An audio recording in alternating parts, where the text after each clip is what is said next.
সামনের কেসিং যেটা সেটা আমরা খুলে নিয়েছি, টপ কভার খুলে নেওয়া হয়েছে। কন্ডেন্সারের মধ্যে মোটামুটি ময়লার পরিমাণ ভালোই রয়েছে। এর পাশে হচ্ছে পিসিবি।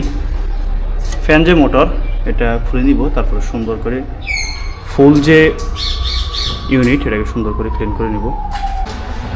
ফ্যান যে মোটর সেটা আউট করে উপরে রাখা হয়েছে।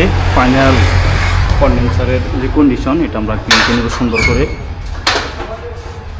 বাঁকা নজর হচ্ছে আমরা ইউজ করছি, সুন্দর করে কন্ডেন্সারটাকে ক্লিন করে নেব।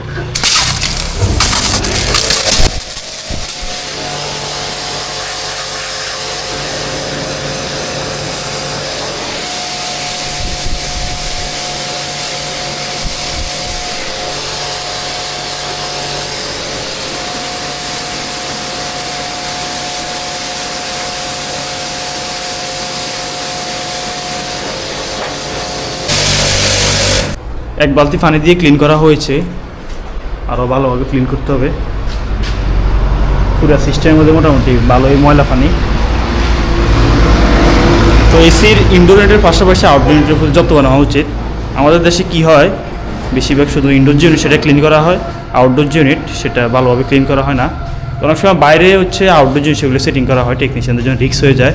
তো আউটডোর সেটিংয়ের ক্ষেত্রে আপনারা খেয়াল রাখবেন যাতে টেকনিশিয়ানরা যাতে সেফটি নিয়ে যাতে কাজ করতে পারে, যাতে কোনো সমস্যা যাতে না হয়, এই বিষয়টা খেয়াল রাখবেন। তো আউটডোর ইউনিটটাকে হচ্ছে আমরা পুনরায় আবার সুন্দর করে ক্লিন করে নেব।